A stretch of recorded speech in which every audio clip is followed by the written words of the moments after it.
recording going. Let me verify audio. Yep, we're good there. All right. Okay. You got the songs. I do. Everything in place. Yeah. We got guests later. Oh, man. It'll be like a regular Tuesday all up in here. Wow. So here it comes. Let's count it down. 3, 2, 1. If you've been hurt, we can help. Call the law firm of Joins and Bieber. We'll work hard for you. Twice I even had surgery on my asshole. Not fun. The morning stream, the morning stream, the morning stream, the morning stream, the morning stream, the morning stream. I love the smell of polyurethane in the morning. This is the Morning Stream. The morning stream, the morning stream, the morning stream. Hey, everybody. Welcome back to TMS. It's Tuesday, March 22nd, 2022. This is the Morning Stream. I'm Scott, and he's Brian. Hi, Brian. Hi, Scott. How are you? Oh, I don't know. Remind me not to check the news in the morning because I don't need to be told there's some new variant that everyone's not expecting and that we're all going to get smacked with it in 3 weeks. That's not the timing I want. Is this the stealth variant, or is there a newer one than that? This one's called B2 or something, or B something. Anyway, stay away from us until like November. Come back in November, fine, whatever. I'll stay in the house then. But I got hear it's plans. running rampant at the pinball festival in Dallas. Well, you might see that's the beauty of that trip is you'll probably miss it. But don't come to Vegas. And I'm saying everyone else come to Vegas. But but virus, don't come to Vegas. Stay away. There you go. Okay, yes. Well, this is specific. We're just talking the virus. I've been looking. The virus has not bought a hotel room at the Plaza yet, and the virus has not bought the swag ticket package from frogpants.com/store. Yeah. Store. And look, if the virus wants to buy the swag only version, that's fine. We'll send it to you. Don't come to us. Yeah. As a matter of fact, we'll even send it to you free if you don't show up. Yeah. No, this is a good plan. Anyway. By the way, meant to tell you this. Believe me, I love the 70s version of our theme song. Sure. You could play that 3 times a week and I'd be happy. Sure. Alan Munson wrote in on March 11th and said, no, I'm sorry. It was Connor wrote in on March 17th, just a couple days ago. Yeah. Said, probably the first ever top of show song request. Can you please tell Scott to play the guitar rock version of the TMS theme at the top of the show? Haven't heard it in what seems like years, and I miss it. My favorite version. Signed, Connor. It's his favorite, eh? Yeah. So not today, but like tomorrow or Thursday or at some point. Surprise us. So the 3 I have queued up for the record are this one, obvious, right? Yep. That one, and then this Nighthawk. one. Skyhawk. Yeah, Eric did it. Skyhawk, I mean, not Nighthawk. Yeah, he's at night he's Nighthawk. In the day, well, yeah, you see, it's a secret identity. Yeah, exactly. We got this from today. The morning. All right, and then we got this sometimes. So I forget about that one. Yeah, so the one he's talking about it's the Bo Schwartz version. Bo Schwartz, yeah. I don't know where I put that one. Why don't you cue that one up as a 4th? Have that one on I should. Why don't I? Why don't I do it? He recorded that specifically for us. I know. He did. And he had lyrics to one version of it. I know. What? Yeah. What? Did you ever play the lyric version? I think so. Let me play it. Hold on. Is this it? No. Oh, I have to download the damn thing. Hold on. It's cloud saved. All right, here we go. This is it. All right. So when does he start singing? No. Okay, that's the regular one. Oh, here he is with him singing. All right, sit back and enjoy, everybody.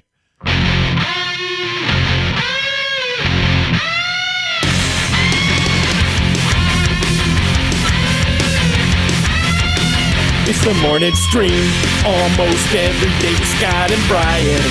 They're gonna talk about a lot of things with really cool people. Entertainment is the morning stream, bites of audio data.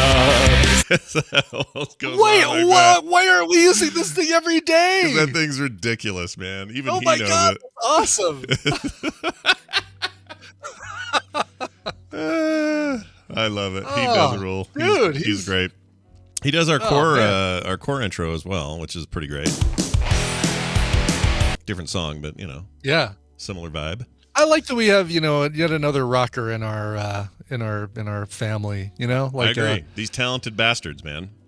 Talented. Yeah.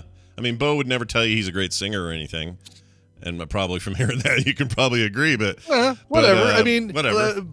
I could throw a stone and hit 5 people with Grammys that aren't good singers. You know? Yeah, baby. Look at that. Look at Brian going after those Grammy. When is that? Well, and I'll even go after folks like Bob Dylan, incredible songwriter, not a great singer. No. Horrible singer. Okay, maybe not a horrible singer, but because his singing now is so ingrained with that songwriting that I can't think of one without the other. You could call him an iconic. Everybody must get stoned. He's an iconic singer, but not a good singer. Like you can't measure exactly. you can't measure Bob Dylan by the quality of his singing. You have to measure it by the long-term exposure to it. Exactly. the It's impossible to avoid, right? Stamina or whatever it is. David Bowie. Jeannie brings up David Bowie. I love David Bowie, and I can't argue with her about that. Like, you listen to songs like "My Little China Girl, You Shouldn't Mess With Me. I'll ruin everything you are." Yeah. It's not good. It's Joe Cocker, great example. Janis Joplin. Yeah, they're all bad. Turns out. I'll give you television. Yeah. I'll give you. I'm not a good singer either, so it fits. I could do. Yeah. Coming this in April, when we do some sort of weird karaoke thing at some point, late night drunk fest, I'll do China Girl. Perfect. on the karaoke for everybody. I probably won't be there, but that's okay because not a big fan of karaoke. Don't really drink, so maybe that'll be my half ear night. That'll be the half ear. There you go. Eat a half a Tyson ear. Yeah, I mean you don't have to. It's not Fight Club. This is like if it's your first time at karaoke, you have to sing. Yeah, but listen, karaoke is by definition terrible. Unless you're drunk. But you're watching the people you love. Yeah, but if you're drunk, you're like, if you're drunk, like you're like, yeah, woo. And if you're not, you're like, oh, I can't cringe anymore. I'm going to cringe myself to death. I can't do it. And that's the beauty of it. It's, people both sober and drunk can enjoy karaoke equally. You get up there and you watch Jury get up there and do We Built This City, and you're reveling in the cringe factor of the whole thing. Am I, though? I feel like I get a little nauseous. I feel like watching him do that. Well, I mean, look, I'll hang around as long as I can, but the minute somebody gets up and does like feelings or some shit like that. Oh, well, nobody does that. I mean, as soon as Total Eclipse of the Heart comes on, the night's over. Yeah, it's basically everyone go home. Yeah. You don't have to go home, but you can't stay here. That's when that kicks in. And yes, Bobby, I have watched people do karaoke while sober. He asked if I actually can provide an objective opinion. Listen, every once in a while I have to be designated driver, and back in the old days when we were hanging out with our friends Kathy and Scott, Kathy loved to do karaoke. Sometimes I'd be designated driver because it was that liquid courage that got everybody else up there to start performing. Yeah. Well, have I mentioned my Animotion story? No. I think I have on the show. No, I don't. Well, I don't know. Maybe you did. Well, we're gonna do it really quick anyway, okay, so we don't have Brian Dunaway today. Yeah, go for it. So this was back in the day when we would do karaoke occasionally with our friends Kathy and Scott, and Kathy loves doing karaoke, but she's always really nervous about getting up there, and so she said, "Brian, if we do Obsession by Animotion, will you go up there with me and do the song?" I'm like, "Oh yeah, okay, no problem, I'll do that." And because it's like I need that buddy up there too. Going up there solo is really rough. It's nerve-wracking, but I get it. She wants to go up, I want to go up, and having somebody up there works. So sure. We get up there and do the and I will tell you, and I will the song Obsession by Animotion. Oh yeah. I can't even think of any of the lyrics other than the chorus. Yep. So we get up there, we do the song. Then it's like goes back into the as it does to the end of the song. We go and we sit down and to wouldn't call it thunderous applause, but certainly the yes, you did that. Please sit down. Yeah, never go up again. Sure, never go up again. And as we're sitting there, the music is still going. the lyrics come back in, and we didn't realize that song had such a long instrumental break in the middle of it. Because then it kicks back in with, I will have you. Yes, I will have you. I will. Meanwhile, we're already sitting back at our table, and the karaoke person comes on. Do you guys want to come back up? Want to finish this? We're like, nah, we're good. Thanks. You could let it go. Fade this one out. Why is that song so freaking loud or long? I mean, it's so long. I don't know why the instrument. It's like normally you get like a 16-bar instrumental break. This thing has like a 32 or 64-bar instrumental break. It's super. It's weird. Super Also, long. I don't like the redundancy of those lyrics. I will have Oh, you. Yes, yeah, I will have yeah. you. It's- Something, something, something. I will have like you. butterfly. Yeah, a like wild a butterfly. Yeah. Let me explain the butterfly 4 more times in this song about butterflies. It's a weird song. Really weird. All One right. more. Can I tell you one more karaoke story? Yeah, go ahead. Before we just get off of this topic forever. Why not? So my buddy Don, this was a Vegas trip, and just off the strip, there is like over by Bally's. If you continue on the road that bisects the strip from Bally's, Oh, yeah. this is how long it's been since I've been there. I can't remember the name of this bar, but it's known in even with the locals as being the place you go for karaoke near the strip. So people come to town, they'll go there, but it's a lot of locals there as well. And so we went there because my friend Don likes to do karaoke. Sure. He got up there to do Mumford and Sons' Little Lion Man. Oh, yeah. And he's singing it, and it's like, this is not some Saturday night, 9 o'clock, 10 o'clock, whatever. And he goes up there and he gets to the chorus and he's, well, it's not your fault but mine, and it was your heart on the line. I really it up this time. But of course, he said the actual word. Yeah. And the person running karaoke looks over and shakes her head no, like don't do that. Wait, were the words on the screen, though? The words were on the screen, and it's And part you're in of the Vegas song. and you're in a bar and you can't say the F word? we're in a bar, in a karaoke, like in a karaoke lounge, inside a bar, inside a casino, after 10 o'clock in Las Vegas, and she's not going to allow him to say that. That So seems the next time insane. the chorus comes on, he's singing again. He's ready to do it. She takes and she mutes the microphone for that one word. Why? What? That's weird to me. It's extremely weird. It's like I don't get there's it. There's not a kid within a throwing distance of a $5 Bally's chip, you want to. Yeah, that's odd. It's not like you're there in the morning or something, or even then. Why would it Exactly. matter? That's weird. I don't get Well, it. and even if the karaoke cover, the lyrics on screen cover up the expletive, you're not going to go up there and say, I really it up this time, didn't I, my dear? It's like, no, you sing it. You don't go up there and sing Pink Floyd's Money and don't say do goody good bullshit. You sing the lyrics that are the lyrics. So when that song was new, let me tell you a funny story about that. My kids, not me, I didn't prompt this, but my kids in the car, we would all be in the car. So this is before Tay was married. She was probably in high school. Did you throw a towel over the speaker? No, Please tell none me. of that. None of that. So I am perfectly willing to let that song just play. And we really liked Mumford and Sons. We were fans. Nick would have been much younger. Carter was in like junior high. So they're all young.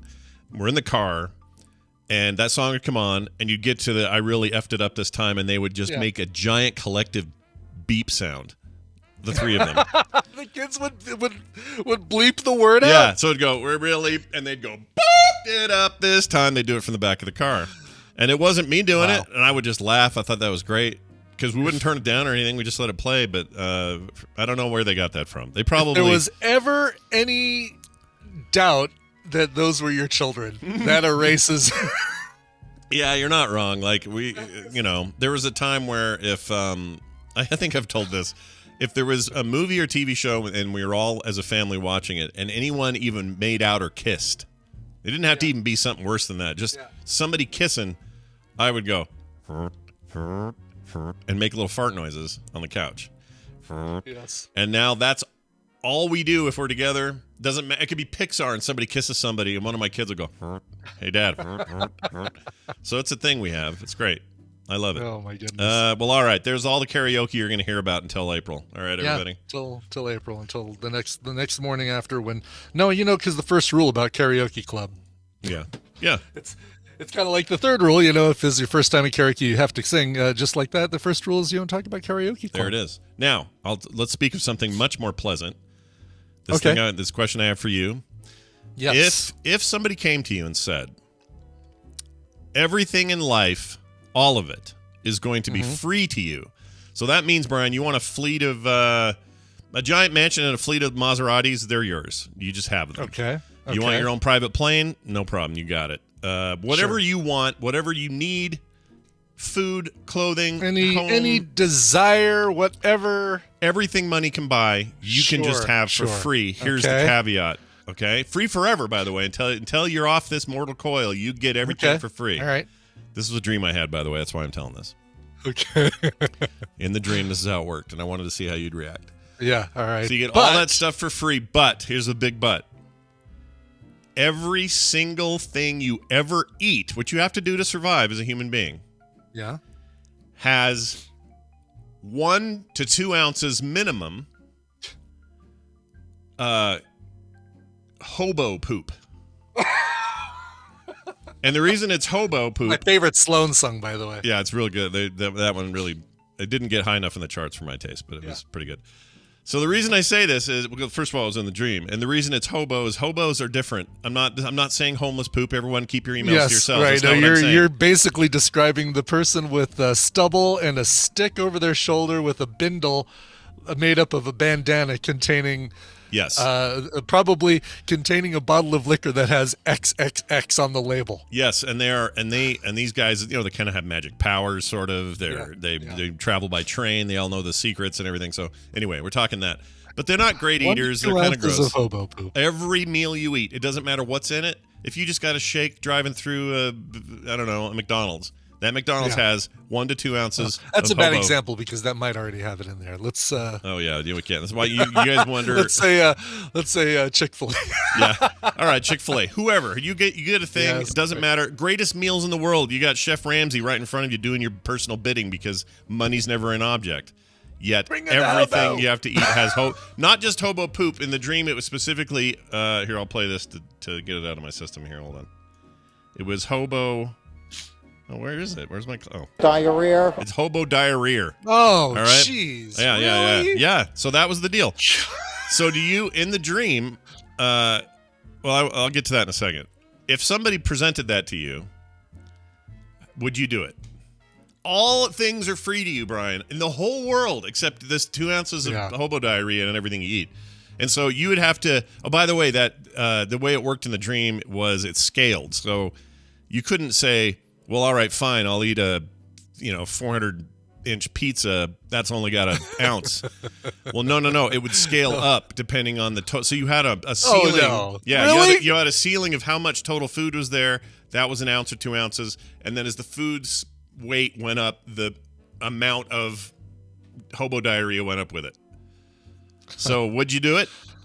Okay, question. Clarification. Go. Is it always going to be from the same hobo, or would it be a mix of different hobos? You never know. You never know whose hobo is on tap. That adds an extra wrinkle. No, I definitely wouldn't do this. I would not take this deal. It's all the money deal, and power Howie. in the world. No deal. Okay, so it doesn't. You could have a fleet of personal jets. You could wouldn't be worth it. Fly to Singapore tonight and have a party with some karaoke in Singapore and be back in Vegas by. I couldn't do it. Okay. What happens if I eat a meal with somebody? Do they get like? Let's say I get one of these magical 400-inch pizzas from Big Caesar's. Yeah. Do only the slices that I eat magically have hobo poop on them? So, like, if they have a slice of pizza, it wouldn't have any hobo poop? No, this is the other problem. They are also subjected to, but if they're eating what you're eating, that definitely makes it an easy decision. No way. Now, if they ate, like Tina goes with you, let's say. Yeah. And she says, I'll have the She orders something different. Yeah, she can order something different. It will not have the hobo diarrhea in it, but yours always will, no matter what you get. So you're never going to have a shared thing, ever. Unless you are with someone who's crazy and wants to eat that. Why do all of your your this or that questions either involve poop or like grandma's toes. I don't know. Or something like that. I don't know. I don't know what this was about. I really don't know what brought this stupid dream on. It was so bad. For the record, in the dream, I chose also not to do it, and I was thrown in some hypothetical jail for it.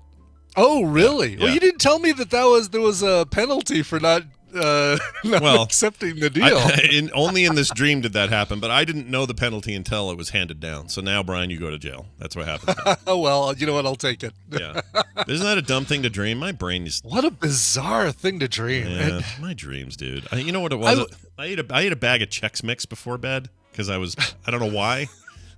Here it is right here. Where'd it go? Oh, I threw it away. But I had a little, just a little snack pack version of a Chex Mix thing. It's got like the little pretzels and those little Melba-Toast things. I love the Melba-Toast circles. Those are the best. Yeah, I ate those and then I'm a jerk because I kind of picked those out first, and then Tina's like, "Where are the Melba-Toast? There's just pretzels and peanuts in here. Those squiggly orange breadsticks."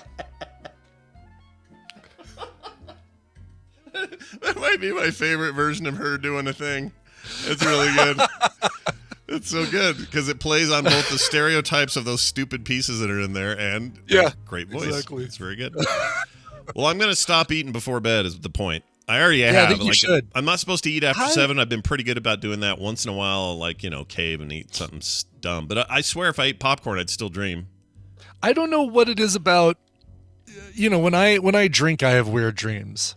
I usually don't sleep very well, especially if it's tequila. I sleep horribly. Does that make sense, I though? wonder Because what would happen if you drank. I was going to say, it makes sense because it's a psychoactive thing, right? Like drinking would put... Yeah, totally. Yeah. Totally. So I wonder what would happen. Like, would your dreams get worse or would they get better?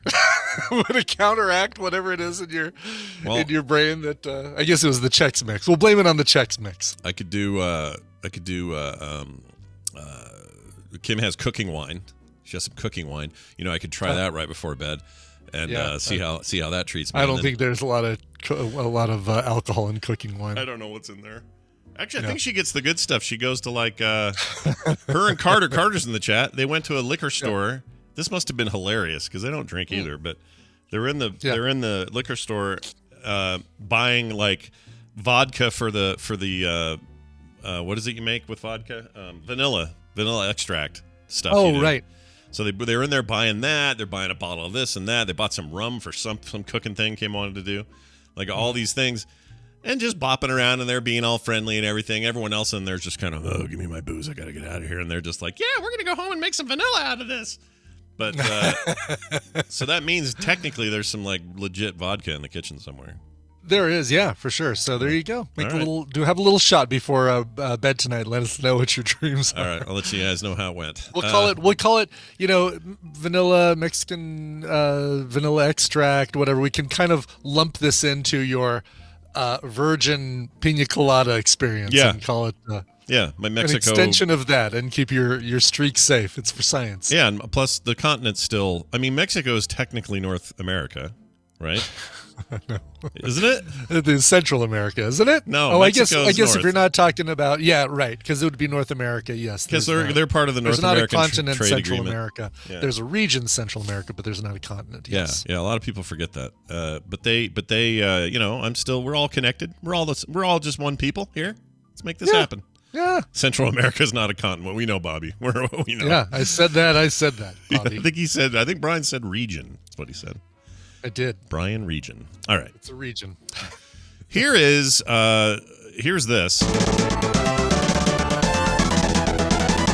I'd like to register a complaint. Oh, that's complaint sound. Okay. Yes, good. Unbreakable dog toys that are breakable. So okay. Carter has a giant dog. Her name is Ripley, Ellen Ripley. She's a fantastic dog. We love her.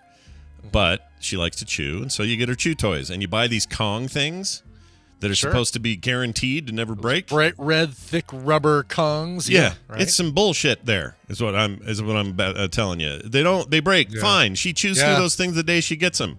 So there she is. Says it. She's a big sweet toy destroyer. That is absolutely true. So she did buy a ring, like a rubber ring from somewhere. I don't know if it was Kong, maybe somebody else. And then she jammed a Kong toy into the ring. So now it's like this unholy abomination of a ring Kong nightmare. Is it almost like a canvas?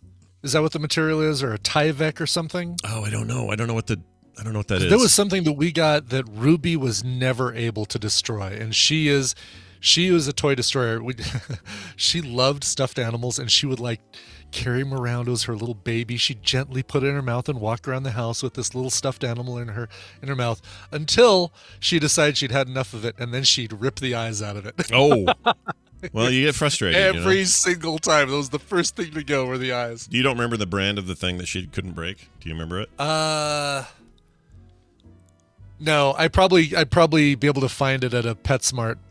Like it was neon green and pink, and it was like a canvasy Tyvek kind of material, and she never was able to tear that thing up. All right. Well, I'll find it while you're talking about this. I just this think if unholy you're gonna, alliance of rubber toy. I just think if you're gonna claim on your product that it's unbreakable, all right, and unless you're talking about Bruce Willis in a good movie, then it doesn't actually frickin' work. Oh, you know what? I have whole kinds of questions about Bruce Willis's career right now. I know we're not supposed to talk about this, but it made me think of this. He's in some other new movie I just saw, him and Frank Grillo and I don't know who all. Where he's just kind of photoshopped into the poster once again. Yeah. This is horrible. Like, what's going on? I don't get it. He is like taking any good on him if that's just what he wants to do, and take any new project that somebody throws in front of him. But yeah, you look at his like last 5 years of stuff, and it's unrecognizable films you've never heard of with people who we're in that one thing with that one guy, but yeah, you know, like has he done it? I'm trying to think of the last thing he did that we were all meant to take seriously, and I can't think of even what it was. Maybe was it the last Tears of the Sun or something, or geez, that was a long time ago. Forever ago. Yeah, I mean, I would think the Mid-2000s. last Die Hard was the thing, or an Expendables appearance was the last thing. Let's see here. Let's actually play this game and see what Looper. Good answer, Tally. I think it's Looper. Is Looper the most recent thing we were Not the supposed most to? recent, but I think it feels like the thing that he last did where I went, yep, Bruce Willis still doing cool shit. He's involved in good projects. He's like, he's not. Who do we always make fun of that says Vladimir Putin funny? Steven Seagal. Yeah, he's not. He's turning into Steven Seagal. Seagal. There's a weird Seagal thing. Steven Seagal. He's Steven turning Seagal. into a weird kind of Steven Seagal deal, and I don't get it. All right, so let's see here. By the way, he's in pre-production on something called Fortress 3, due to come out in 2022. Something that also came out in 2022, Fortress 2, Sniper's Eye, and then something that came out in 2021, Fortress. Wow. I've never seen. When was the last time you saw a movie that had the original and two sequels come out within 18 months of each other? Yeah, I don't get it. Are these remakes of the Christopher Lambert movies? The Fortress movies? Probably not. I'm guessing no. Weird. Yeah, I just don't get it. Starring Man. Jesse Metcalf and Chad Michael Murray, along with Bruce Willis. I mean, and look at this. Shannon Doherty as Dobbs. Early career, Die Hard, Pulp Fiction, moonlighting on TV, The Sixth Sense. Oh, I know. So many great movies, so many amazing small things, and then a whole bunch of artsy fartsy stuff. Was Death Wish? Death Wish was the Bronson remake, right? Yes, yeah, and it was bad. Yeah, Well, Vincent I heard it was D'Onofrio and Elizabeth Shue. 12 Monkeys, Fifth Why Element. aren't we seeing that for FilmSack, by the way? I know there's gonna be a lot of this stuff in here. But yeah, let's look at stuff that's actually been released. A Day to Die, Gasoline Alley, American Siege, Deadlock, Apex, Survive the Game, Out of Death, What is Midnight this? in the Switchgrass. What is Cosmic this? Sin. It looks terrible. What are any of and these? those are all just 2021. Yeah. And the Die Hard is back short in 2020. That was a commercial where he came back as John McClane for a car or some shit. Yeah. I'm nervous for his world. I don't know what's going on. Jennifer Aniston, Courtney Cox, and Lisa Kudrow, around the time last year of the Friends reunion, they made an appearance, did an interview on the Howard Stern show. And he said, you guys had so many celebrities that appeared on Friends. Was there somebody that was just difficult to work with? Almost like he knew what the answer was going to be. Yeah. And like, oh yeah, there was one person that basically just showed up and kind of acted when the cameras were on, but the whole rest of the time was like, no, I don't care. No, whatever. Get away from me. Yeah. And they didn't say who it was. And finally, Howard Stern kind of got it. All right, does his name rhyme with Schmillis?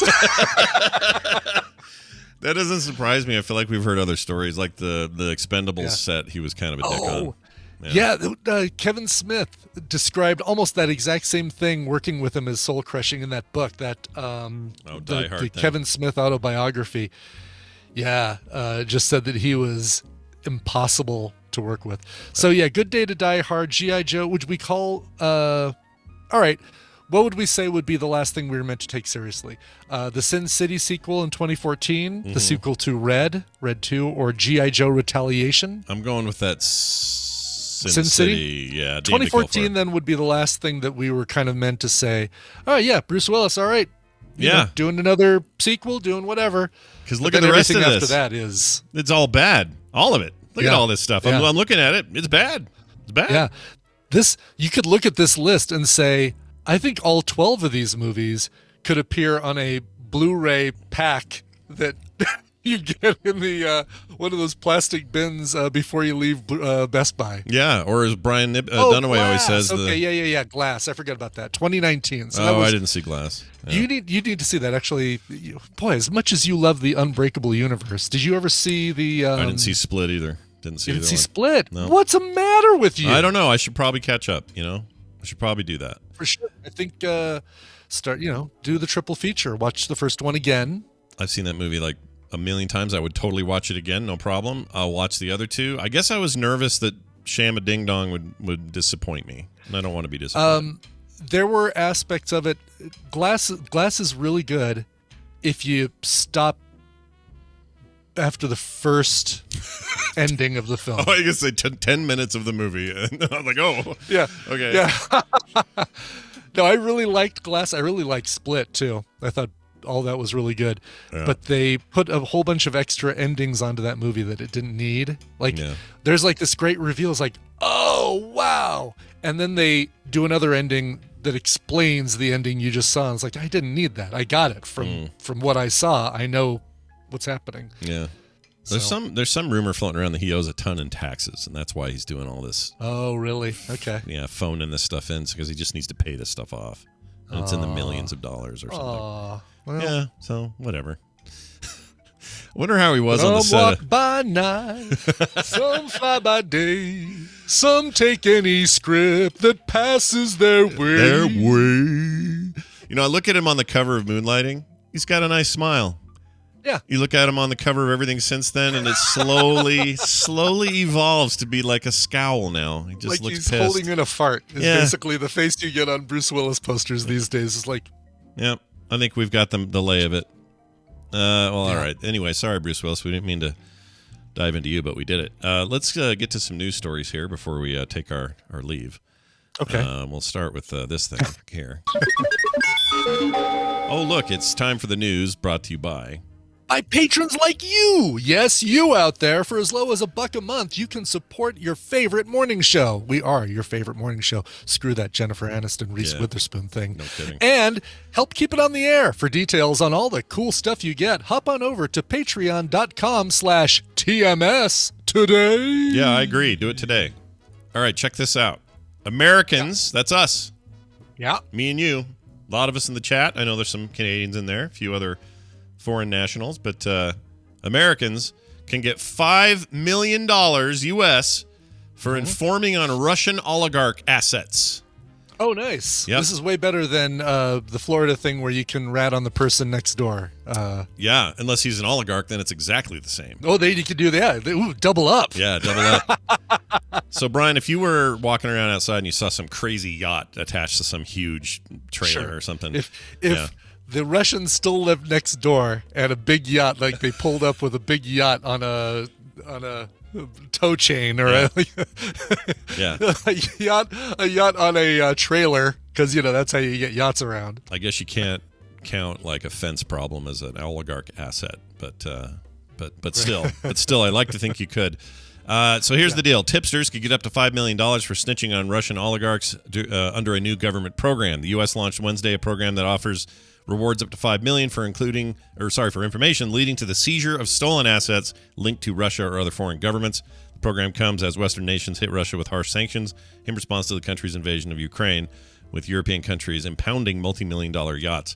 So I don't know. I don't think anybody who's listening to us has any access to any oligarch assets. But if you do, $5 million, dude, pretty good. Listen, you could totally support us on Patreon with that kind of money. Seriously, come on. Hell yeah! Imagine what you could do to this show.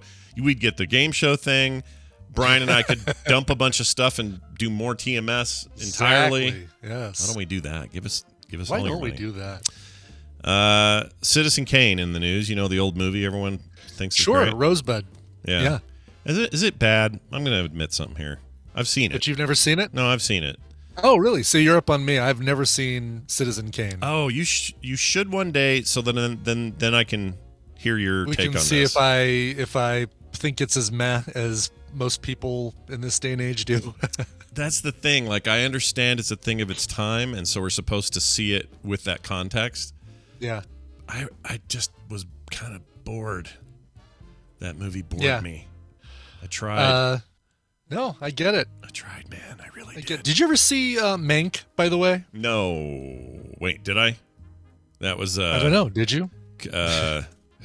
What's his name in It there? was Gary Oldman as Mankiewicz. Oh no, I didn't. A couple years ago, David Fincher movie. Yeah, he was nominated for stuff. It was. Black It was and white. last year. Yeah, it was nominated. Didn't see it. I would totally see it though because It was good. And it's basically like Mankiewicz finishing up the screen, isolating himself so that he can finish up the screenplay of Citizen Kane. Well, that I should watch and probably like more. I'm sure you'd like it because more. I And like think the cultural impact of a movie is a big deal, and I get that it's considered, it's on its top spot for like all time lists and things like that. Yeah. But I watch it and I just go, well, okay. I mean, maybe it's because everybody's taken ideas from it since, and are already doing things like it. I don't know. Yeah, I mean, is it the fact that the people who put it at the top of their lists saw it before they found out what Rosebud was, and the twist, the surprise ending? Yeah, I mean, maybe it's just he was an auteur and he was doing things ahead of his time, but now the time has caught up and passed, and so yeah, I'm just not the right audience. So I am not here to besmirch the name of anyone involved in that. Sure, I just didn't enjoy it. But here's what happened. It's almost as if someone else didn't enjoy it because Citizen Kane lost its 100% fresh rating on Rotten Tomatoes after an 80-year-old negative review was found and added to the site. Oh wow, okay, yeah. like 80 years ago, like when the movie came out, Yeah, right? not even now. Like, they don't count new reviews anyway. They only count the contemporary stuff that existed, and then they add it to the site, which I think is fine. It makes the site last a lot longer. Boy, when you're used to your mic being on this side of your body for so many months, and now I reach over here and it feels like something's wrong. Like, where is this? Right.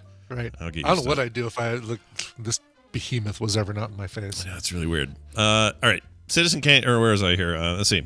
Where were you? Went from 100% to 99% on Rotten Tomatoes between February and March 1st this year. The site added a negative review to the 115 positive reviews that are already there. One published 80 years ago by Chicago Tribune's May Tenney, collective pseudonym, then used by the paper's film critics. Matinee. Matinee. I get it. Very funny. That's interesting. It's like a pseudonym for multiple reviewers at the time. Yeah, exactly. I So know that they couldn't get tomatoes and rotten eggs thrown at them when they went to the pictures. Yeah, see? You didn't like that movie, see? I'm throwing tomatoes and rotten eggs at you. Yeah, see?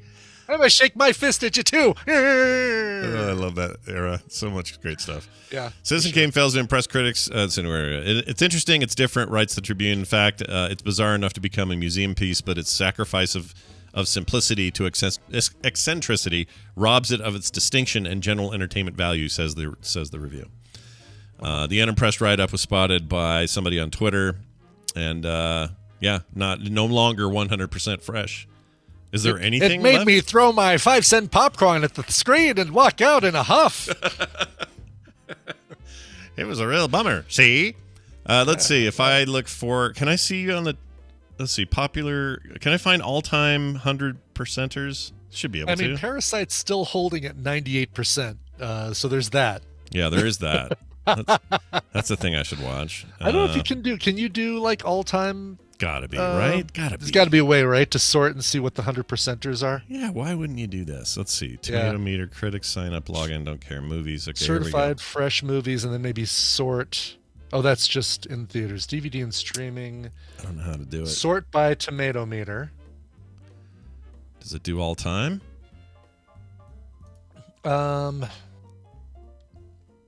Well, Disney's Pinocchio, so I guess so. Yeah, that one's saying 100%. Okay, that's old then, so that probably. Yeah, but would do it. but there's a new release coming out. Looking at all these, it's like available February 17th, available November 21st. Although I don't know when these.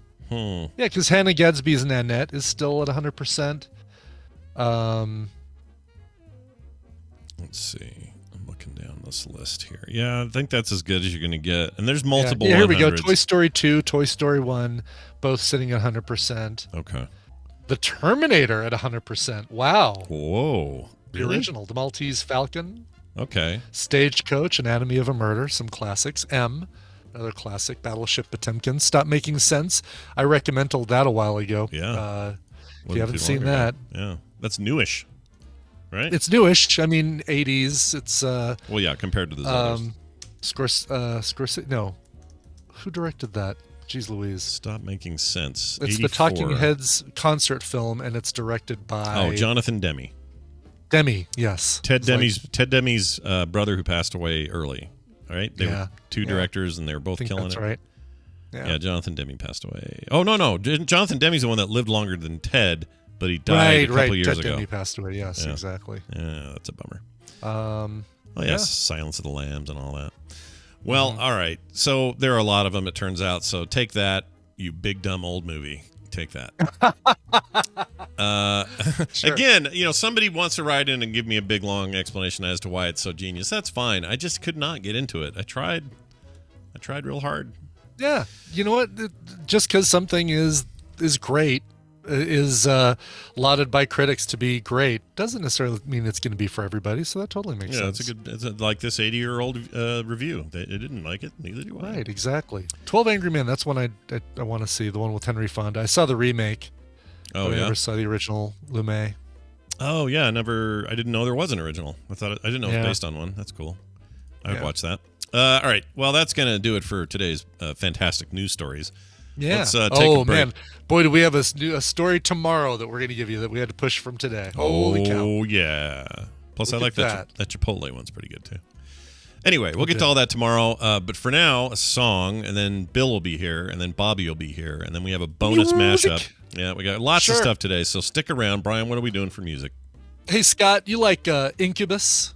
The band Incubus? Maybe you don't like it as much as the Plane and Stealth liked it, but you like Incubus. Yeah, they're fine. They're a rockin', fine band. Yeah. Yeah, and you like the band Sublime? Sure. Why not? Sure. What I got? Yeah. What I got. Sure. Love is. Yeah, that's what I got. Well, if you go see either of those bands in tour this summer, you're going to see another band open for them called the Aquadolls. They are currently on a co-headline tour with Sitting on Stacy. That's a great band name, Sitting on Stacy. Yeah, that's pretty good. But along with Incubus and Sublime and Rome, you're also going to see I guess it's not in Rome, it's with the band Rome. So Incubus, Sublime, Rome, and the Aquadolls all are supporting the band Incubus on tour. In any case, they're awesome, and you're going to love this. This is the brand new single, Crybaby. Go check them out. They are the Aquadolls. It's Gospelville's Vacation Bible School. Now, here's the sheriff, Gospelville. Well, howdy. That's not the kitten I threw up yesterday, is it?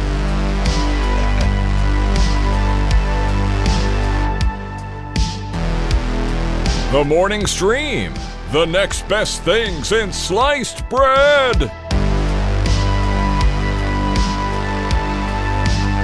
guys are going to have to wait for tomorrow for me to say more Explain about that kitten. Yeah, that kitten reference. because Brian's already recommended it, but tomorrow I'm going to do like a hey, I watched something Brian recommended, and here's what I thought. Man, a second-mental. Freaking loved that thing. Psycho-recommendal.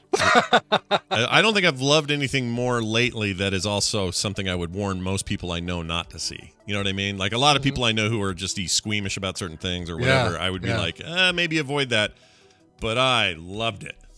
Gosh dang it, it was my kind of weird. Anyway, more on that tomorrow. Hey, Brian, tell me again who that band was so that people Once know. again, those were the Aquadolls' brand new single they've released called Crybaby. Nice. All right. I'm not really ready for Bill. Hang on a second. Here we go. I thought I was, but I wasn't. Because I always search for Bill, and it's wrong. I have to search for punished props. This is a thing I always screw up, and I don't know why I do that, but anyway. The props of punishment. Yeah, the punishment props. Your bat cave's open there, Bill. It's Bill Duran joining us, everybody, all the way from his home studio somewhere in the Pacific Northwest, where he makes cool stuff and then comes on this show and encourages us to do the same. Bill, welcome back. Oh, good to be here. Yeah, good to be encouraging. Yeah. Yes, Well, you're very encouraging. You're very Very encouraging. inspiring. In fact, before we do anything, Brian, do you want to show off this thing to him? Yeah. So all right. So I don't know if you're looking at the screen, like the stream. All right. So I've got all these little kyber crystals. Yeah. These little, get these at Disneyland with a lightsaber, and you get your blue and you get your red and purple and all that. Can you only get them there? You can't get them anywhere else, right? Or you can't get them anywhere else. I mean, you get them on eBay, but you can't go onto Disney.com store and buy them or anything. You have to get them there. All right. And when you put them in your lightsaber, it turns your lightsaber different colors, makes different sounds, all that stuff. So I've got almost a full set. I'm not going to buy white. It's boring. It just looks like I'm holding a fluorescent tube. And the only way to get a black kyber crystal is to keep buying red ones until you magically open one up that's got a black kyber crystal in it. Oh, they're doing them like like CCG they are cards like a or chase something. card kind of thing. Yep. Yeah. So I just 3D printed my own white and black, or 3D printed my own black, and I'm going to be 3D printing my own white one. And I needed some really cool way to display these because, like, these are really cool things. I might as well have something awesome. So I bought one of these little lights, these little LED light panels. It's a little thin light thing, and it's even got a little motion sensor in the center of it. And I wanted to create a stand that I can put all my kyber crystals in, slide this guy in. What I like about this is that it recharges, so I can just stick a USB-C cable on the end and let it recharge, and that way I don't need to keep replacing batteries. And have something to display them all. So I've been working in Shaper 3D, and I made a little kyber crystal stand. I don't know if Scott is sharing the image of it with you, but yeah, it looks great. It's like so basically it looks like a display you'd see at the some museum or something. Yeah, like the Jedi Museum or something like that. Yeah. Exactly. And this is your original design, right, Brian? You made this from scratch. From scratch. Used calipers to figure out the margins and everything on how big that light is.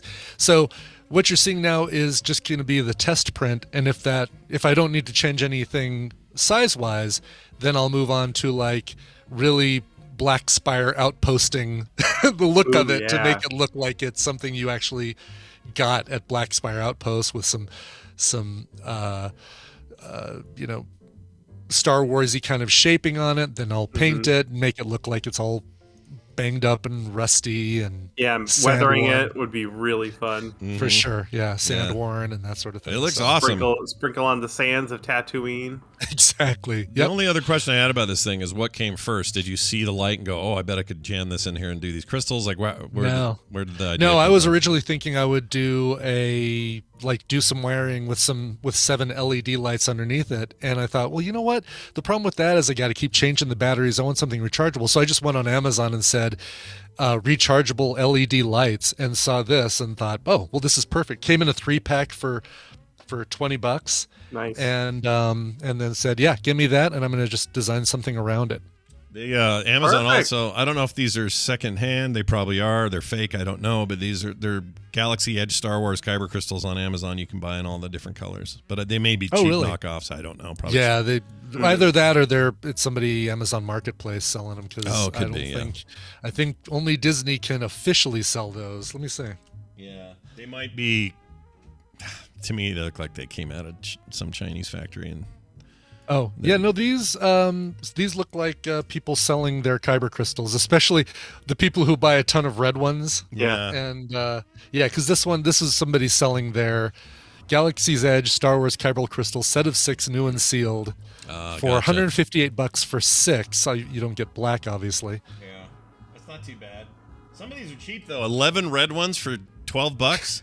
Because damn. Yeah, because they still didn't get. They kept on going till they got a black. Here's a black one for $334. Oh my lord, jeez Louises. All right, that's a lot.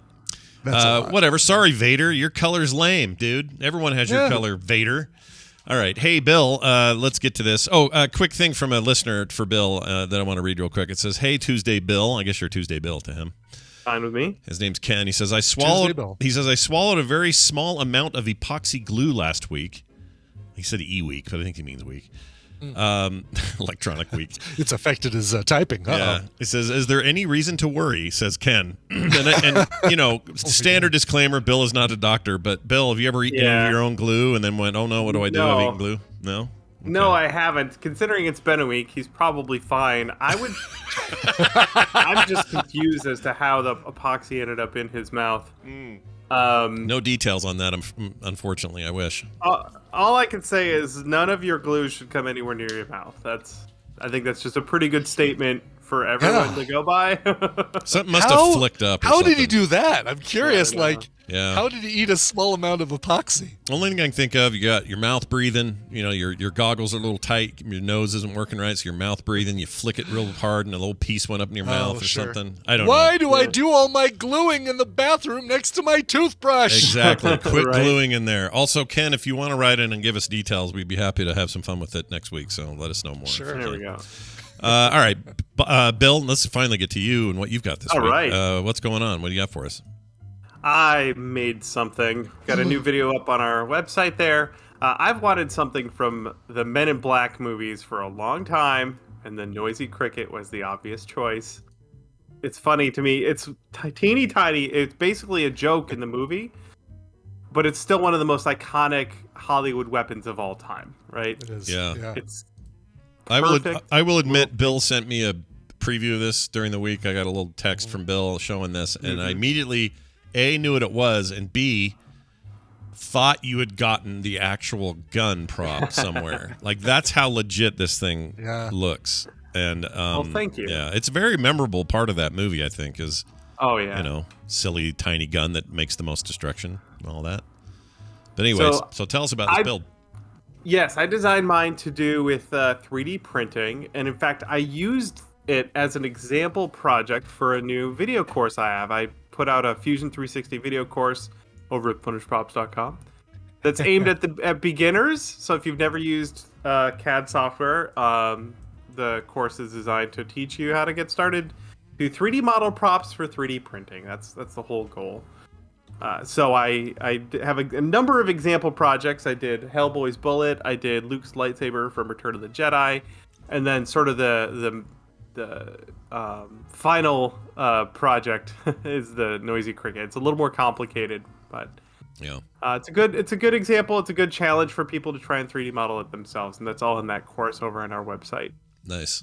For the Noisy Cricket, I printed it on my newer resin printer, and it prints real nice. Like, so good, right? Yeah. I feel like we're finally into the next phase of this, like quality-wise. Like, yeah, kind of. We're just about getting there. The resin printing in particular is still kind of messy with the resin, and it's still a little bit of a niche thing, but it's definitely exploding in the last couple of years. It just seems like everyone always wanted to compare this as an analog to regular printers and when they would change. So it feels like we finally got off the 24-pin dot matrix level of 3D printing, and we're now into the, basic black and white laser kind of era of printing, better resolution, slightly different way of maintaining it. Now it's toner instead of whatever, and like I like that comparison because it does feel like it's sort of moving on that trajectory, which to me means that in 10 years, I mean, what are we even doing then? Like, must be if we live that long, that'd be great. Can't wait to see. I'm blown away with what people are able to do in their garages now with the machines they have. It's just nuts. For the Cricut, I ended up designing it in multiple pieces, so that for example, the grips, I wanted to cast those out of a solid black urethane, so I made those separate. The trigger and the hammer are separate so that they can move. In fact, I put a little spring in the trigger so that you can pull the trigger. Cool.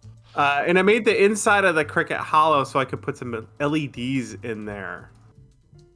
Then, of course, the real challenge with this prop and any of the Men in Black props is to make it super, super shiny and chrome. So I did a lot of sanding, a lot of priming, and I did a lot of wet sanding. I'm sorry, did you say shiny and chrome? Did I hear you say shiny and chrome? I just want to make sure I heard did that. Say that, yes. Okay, all right. Just had to put up the sign about the Mad Max mentions. So Yeah. good. All right, continue on. Continue. I took my time with this one, letting the layers of paint dry. I'm usually kind of hasty about that, but I would like put on the gloss black paint and then let that dry for a day, and then I put on the chrome paint. I used something called Spastics, which is a good chrome paint, and then a clear coat to protect the whole thing. And I let it all dry for like a couple of days just to be perfectly, just so that I don't damage it. If you put a thumbprint in your chrome paint, there's no fixing it. It looks like sand it and do it all over it'll again. never look like chrome if you leave that on there, right? No. Yeah. And I have a couple of props that want to be chrome that have a thumbprint somewhere on them.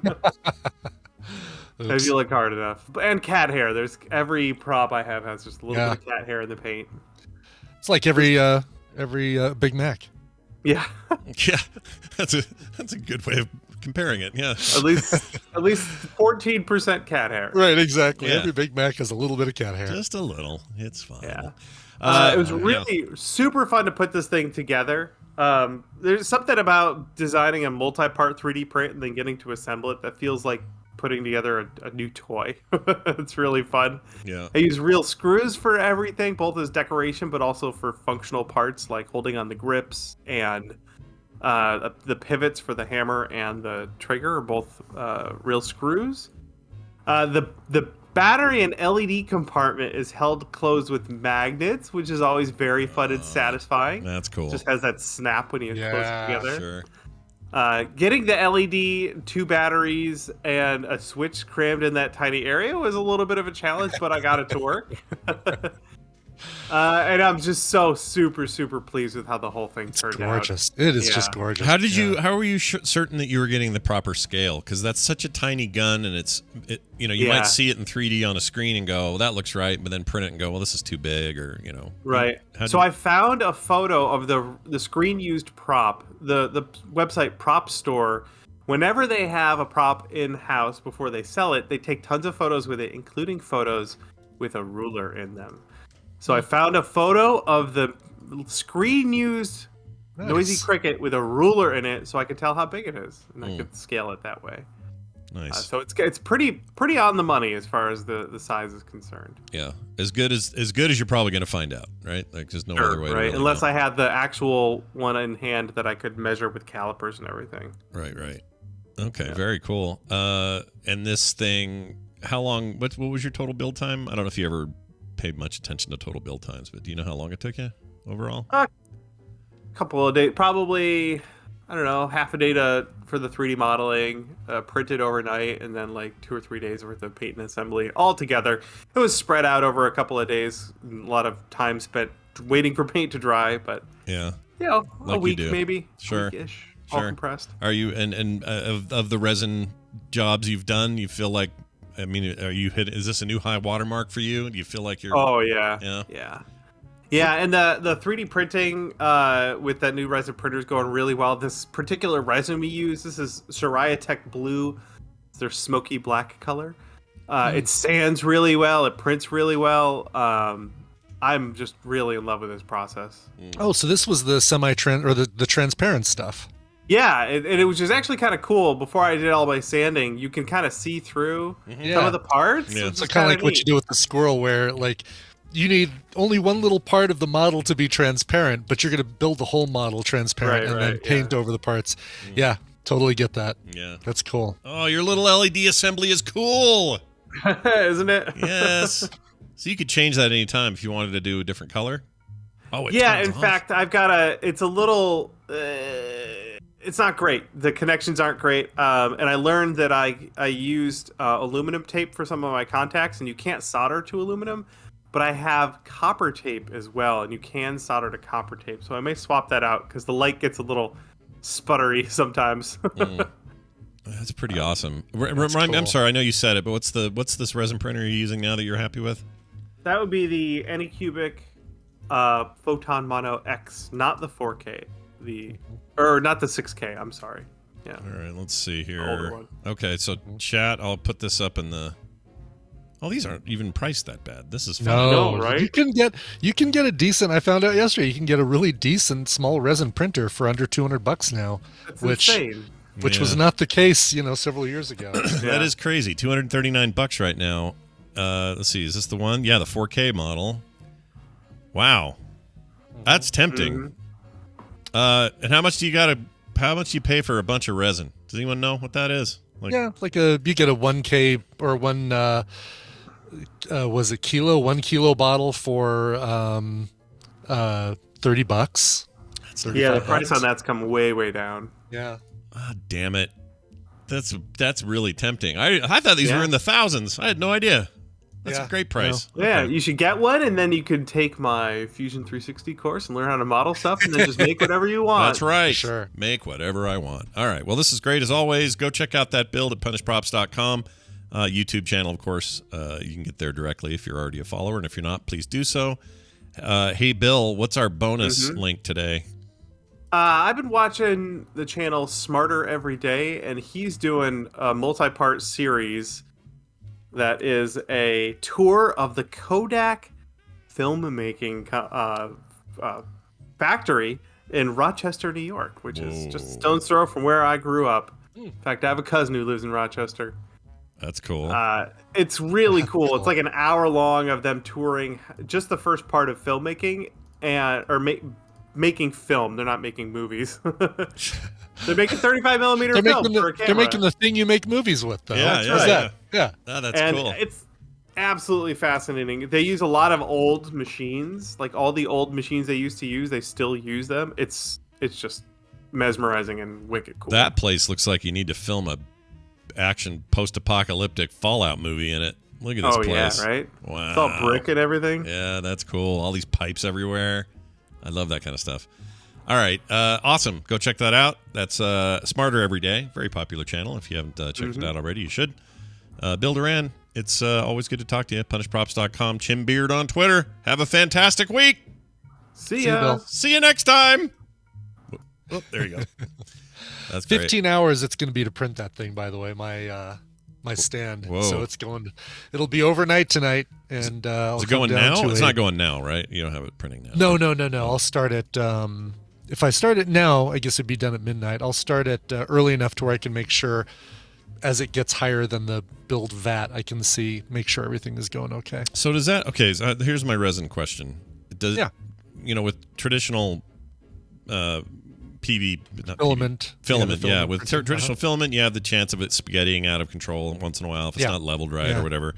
With resin, is there a downfall like that if you're not watching? The potential danger is that your model is too heavy for the supports that you have holding it on the plate. Yeah. And that as it raises and lowers your model, those supports break and your model sits on the unfinished, sits in the vat of goo, continuously getting new UV lights bathing it and adding basically turning your resin into a nice little solid plate underneath it.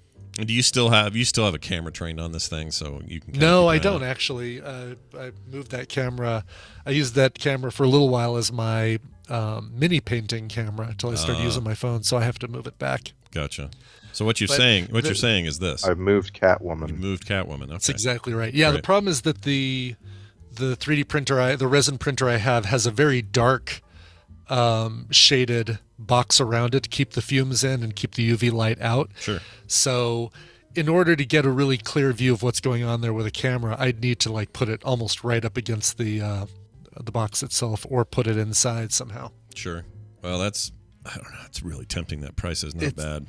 No, yeah, and listen, if you're doing minis, the resin is the way to go. The way I'd want to do resolution. it, whenever I think about 3D printing, and especially this resin stuff, is I want to get good at making my own creations.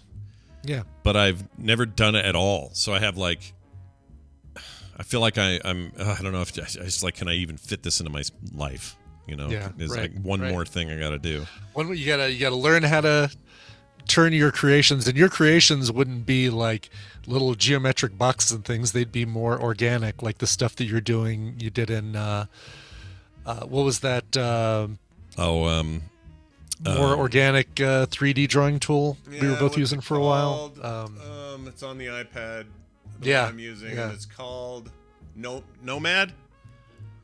Is it Nomad? Right? Nomad? Maybe it's Nomad. Yeah. Nomad. It's very good, and you can convert that stuff to STLs and all that. Like, it's super great tool if you like working that way. But Nomad Sculpt. It's called. There it is. There you go. Okay. Oh, yeah. Right. Yeah. Highly recommend that, by the way, for people. It's cool. It's inexpensive and super feature filled, and you can do all your 3D shit really well on there if you wanted.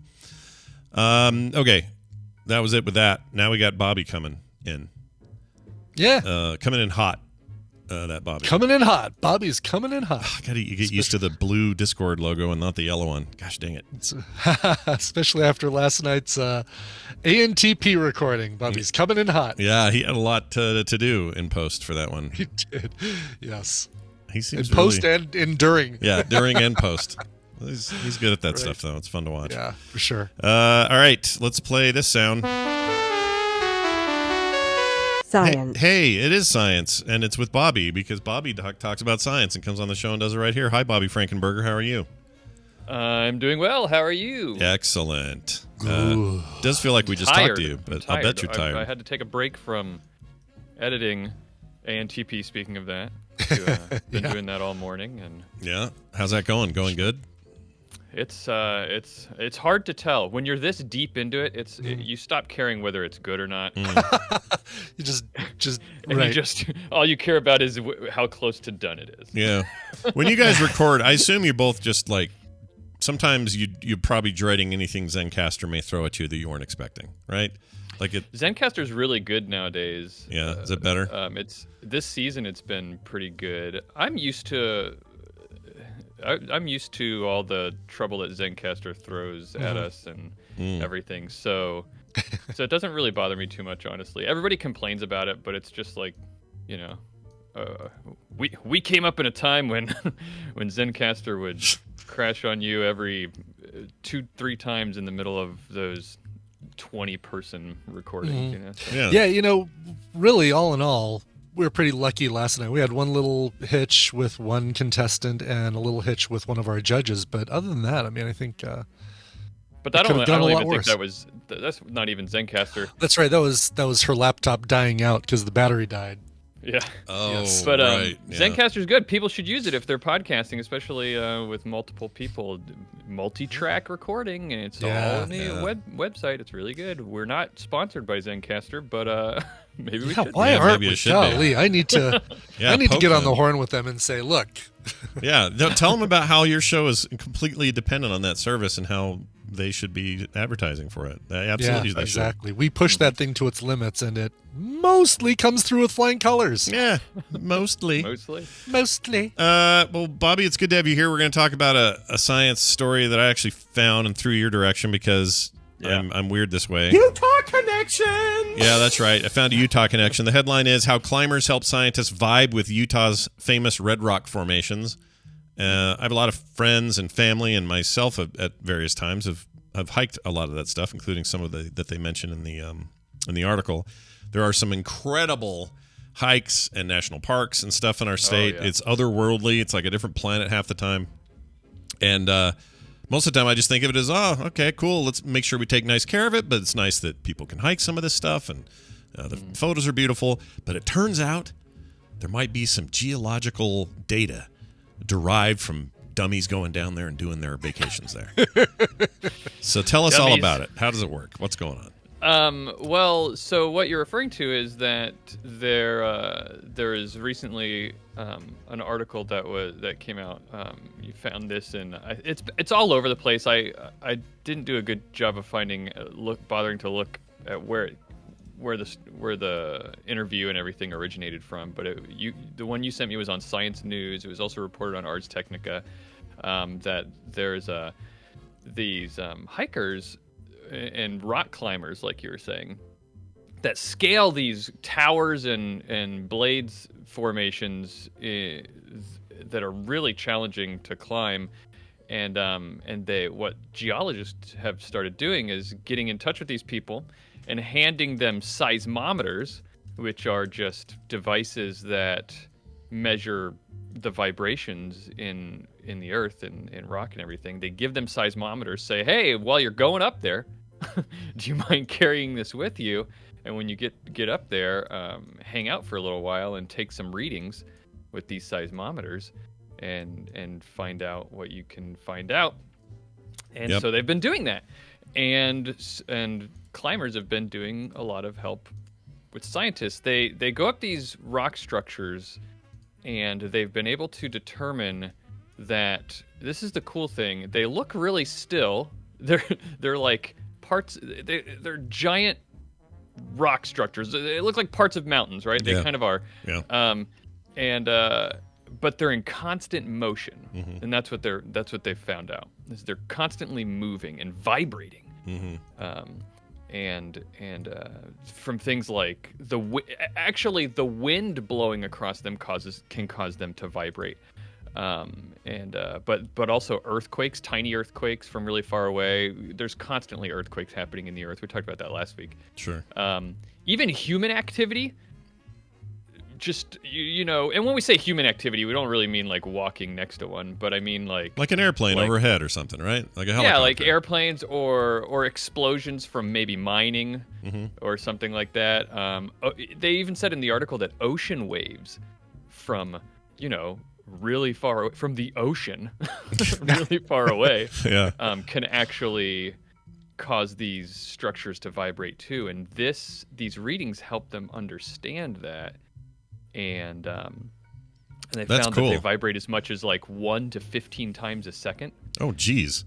So what, does this freak anybody out who's climbing up there and going, oh, no, this is all moving. We just didn't know it. We're going to die. I don't think they can feel it. Yeah. And that's why they need these climbers to bring instruments up there, because that's really the only way they can detect it. Yeah. And it helps them to determine what's called the resonant frequency of the rock formations. Do you know what resonance is? Resonance is like it's like the constant wave, right? Like if you took it as a sound wave, it would be a consistent sound wave, right? Is that the idea? Sort of. So a sound that everything makes in the universe. Yeah. So resonance is when we're talking about the resonant frequency of a thing. What you're talking about is whenever you tap something or hit something, or when something vibrates, it's like a wave moves through it. Like all the like all the molecules and atoms move in sync, and a wave passes through it. And what the resonant frequency is the frequency at which, if you the technical definition is more like it's a phenomenon where the amplitude of vibration increases as you apply force at a period equal to that its natural ability to vibrate. So it's like what they do with bridges, so that they don't sway too much, but they're always in motion because they want resonance, right? That's the idea. Because if something vibrates at a natural frequency, if you apply a force every time that vibration wave comes up, if you apply a force down every time, then you will amplify that, because you're hitting it at exactly the right moment to where none of the force that you're giving to it gets canceled out by the opposite vibration. It just adds to it every time. And so what they're able to measure by sending these seismometers up with hikers is what the resonant frequency is of these rock formations, because everything has a resonant frequency. And why do you think it would be important to understand the resonant frequency of rock formations like these? Well, If I was to guess, and this is a complete guess, it would be so that we get better at predicting change in those frequencies, so that when like earthquakes or if a big earthquake, something's going to finally hit the Wasatch Front or the Wasatch Fault, which is like the big one we're all waiting for around here. At least we've been told my whole life that was going to be the one that one day the Wasatch Fault's going to go nuts and we're all going to cave in and die. Right. This gets us closer to being better prepared for small changes that may have bigger indications than we knew before. That sort of thing. I assume so. Yeah, it has a lot to do with one of the obvious benefits of understanding the resonant frequencies has to do with earthquakes. So, for example, one of the rock formations they talked about in that article was the Castleton Tower rock formation, and it had a resonant frequency of around 0.8 to 1 hertz. And so what that means is it vibrates about 1 time every second. That's its natural resonant frequency. And that makes it vulnerable to large magnitude earthquakes. So understanding these types of things helps geologists to understand and be able to predict what could happen in the case of an earthquake, even small ones, but especially large ones. And it also helps them to be able to model and understand and see what the geologic history, seismic history of the area is, by being able to understand what it's vulnerable to and what it's susceptible to. Yeah, and it's our damn planet. We want to figure shit out, right? We want to know what happens when things happen. Yeah, because if the more you know, right? That's the whole reason we have that stupid animation. The more we know. Yeah. Well, very cool. This, by the way, was a geologist heading this up. Is somebody named Riley Finnegan at the University of Utah in Salt Lake City. That part's not important, but I just love a guy named Riley Finnegan. Yeah, Finnegan. I came here from Ireland to check out your dirt. It seems like your dirt is fine. Anyway. You've got big rocks here in Utah. It's like a veritable gold at the end of the rainbow here. All right. Excellent. I love this stuff. If you want to read more about it, Science News. Citizen science is pretty cool. Like, like astronomy has a lot of citizen science. Bird watching. Yeah. There's tons of citizen science. Oh, yeah. Our previous guest, Bill Duran, loves to bird watch. He's a big fan of that stuff. Yeah. So does Nikki Ackermans from ANTP. Speaking of ANTP. Oh, I didn't know Nikki did that. That's cool. Yeah. She's a big birder. She introduced me to the apps that I use now. To every time I see birds, I log the apps on an app in my area. So because it helps scientists to know what's going on. Yeah. There's some of this stuff happens with amateur telescope people. What are they called? Astronomers. Yeah, amateur astronomers. Yeah, they've all got some relatively high powered but available to the public type equipment, and can't they contribute some stuff? They probably can, right? Sure. I know one of them found the meteor that almost hit Earth in Deep Impact. Oh, right. Yep. Yeah, that was a citizen right there.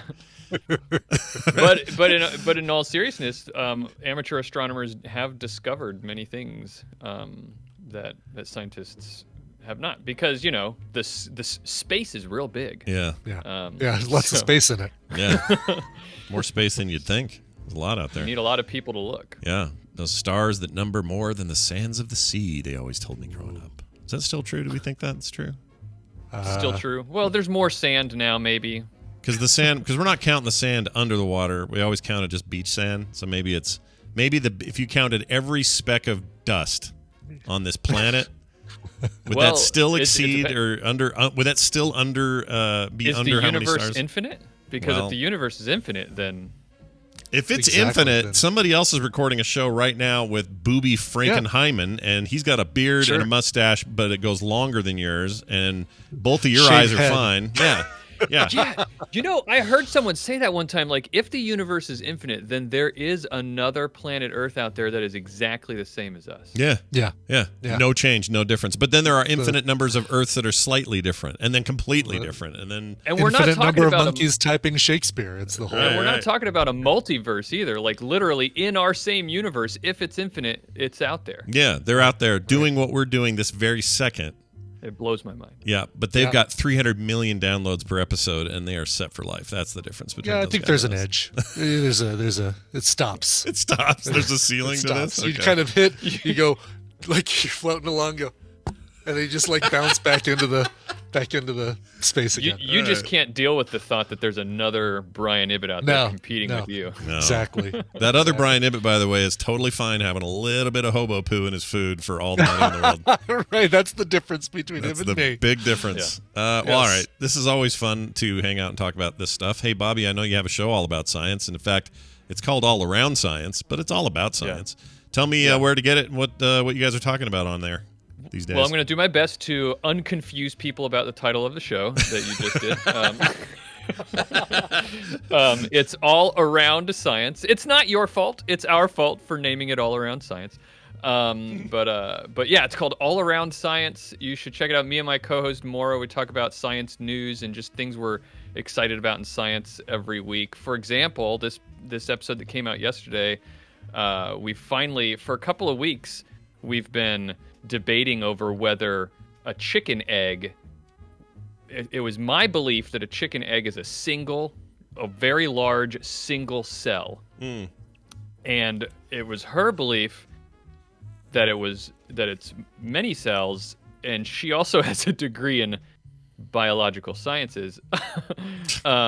But I was holding firm, and we finally decided to dig in and talk about who was right and who was wrong in this episode, and we get to talk a lot about how baby chickens are made. I like my cells over easy. That's how I like my cells. Scramble mine. Yeah, Scramble my cells. Yeah, I mean it kind of is representative of a single-celled thing. Well, I guess I have to listen to the episode to find out where you guys landed. Yeah, I'm not going to tell you. Yeah. But now I'm curious. So this is a good promo that you did. This worked well. Would you say that the answer was somewhere? No. Don't do it. Gotta watch it. Yeah, you got to watch it or listen to it. Check it out. All Around Science, wherever you get your podcasts. Bobby, have a great week. I'll see you next time. Bye now. Okay, Brian. Bye. Hey, I got a bonus mashup from Jamie called Fingers. What? It's a UC, which is unnecessary censorship. Oh, good. All right, so ready for the bleeps, the unneeded bleeps and bloops. The fake beeps and bloops. They're all yours now, everyone, so enjoy. All right. Oh, my is in my crotch. Okay. I like it to have it gently vibrating there all morning.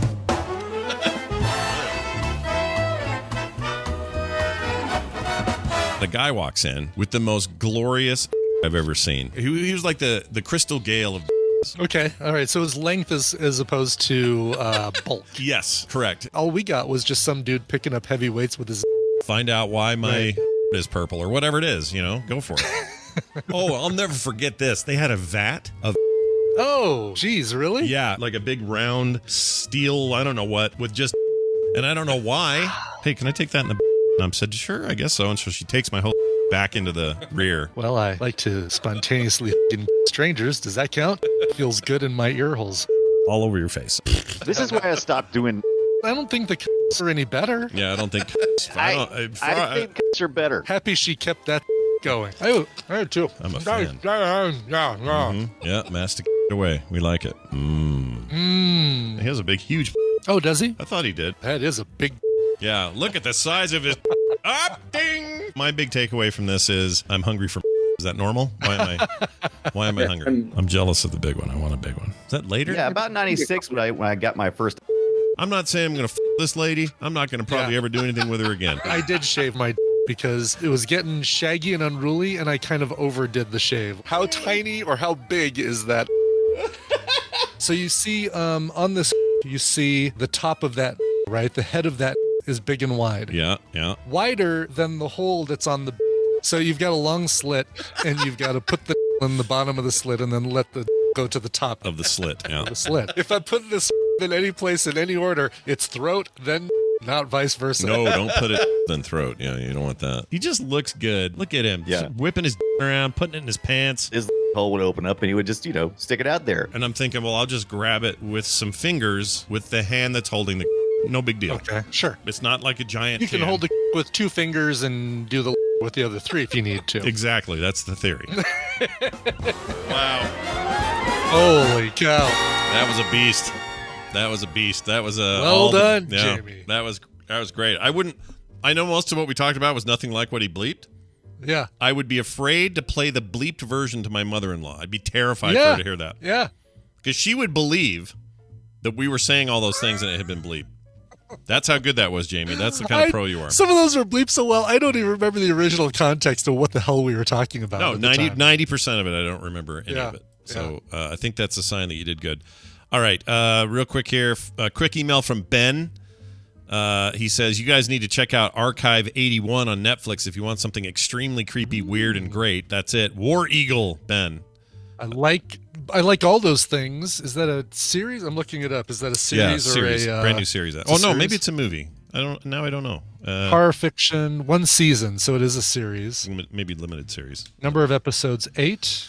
Yeah, the art or the art thing at the front of the thing when you open Netflix looks really like my jam already, whatever it is. So this was definitely in my list. We will check it out. Who will get it first and may recommend it? Who knows? Who knows? Is this foreign? All I have to do is watch 1 episode and Scott will stay away from it. Yeah. It's like planting my flag. Well, it depends. If you do... I know, I'm kidding. Because I love the thing I'm going to talk about tomorrow. It's my favorite recommendation. Oh, that's true. Yeah, right. Loved it. Good. Oh, I'm so glad. All right. Cool. I can't tell if this I wonder if this is a watch it with Tina or just watch it myself. Maybe it's just a watch it myself kind of thing. What do they have under the parental? They usually break down like how weird it is, like if it's super violent or something. She doesn't like scary, right? She's not into the horror movies, or is she? She doesn't like horror movies. Mystery thriller with horror elements. Okay. Is it foreign? Standard found footage formula. Oh, I like found footage when it's done right. Yeah. I'm okay with that. Yeah, I'll watch this. Good job, Ben. You did it. Yeah. You made us interested. Cool. Okay.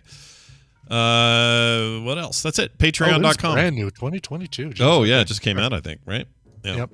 Patreon.com/TMS is the place to support the show. And if you haven't done it yet, maybe do it now because it's super cheap. And even if you're like, man, I hardly got anything. Do you have $1 a month? Do you have that? Can you find anything that gives you as much as we give you for $1 a month? No, they don't exist. No. You get bonus shows every week. You get bonus content every day. You get an always ad-free experience. You get other stuff in the mail. You get all kinds of things by signing up at patreon.com/TMS. Do it today. For everything else, it's frogpants.com/TMS. Get your tickets and your swag for Vegas if you're coming. And even if you're not, get your swag. But if you're coming, that's great too. We want to see you, but we need you to grab your tickets. That's all over and linked over at vivatmsvegas.com. So check that out. I think that's it. Oh, send us your feedback, your thoughts, your comments. themorningstream@gmail.com. Could use a few more emails this week, so send those in. All right, Brian, I think we're done. Do you want to... Hey, you have anything else other than the thing, a song to play? I don't think so. I don't think I have anything else other than the song. I do have one more thing. Sorry. Play Retro tonight, 3:30. Be here for that. Oh, there you go. Yeah, be there for that. I don't have anything else to promote. Ham and I are recording a thing for Soundography, but that's just for patrons. So. Gotcha. Only they know about it. Only they know. Only they know. Right. Dan, excuse me.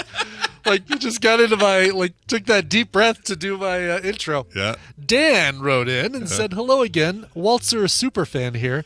You've played Lantern. You've played a Puddle's Pity Party cover of Destroyer. How about a Waltzer cover of 10cc's I'm Not in Love? Why? Because I won't be happy until Sophie Sputnik is famous. That's why. Also, it was my birthday on the 13th. Well, that's all I needed, Dan. That's the only reason you needed to give me. This thing's awesome. I'm a big fan of 10cc. And I really like this cover of I'm Not in Love. This comes from their single that they released last year. It's got a very cool down-tempo electronic vibe to it. Here are Waltzer with I'm Not in Love.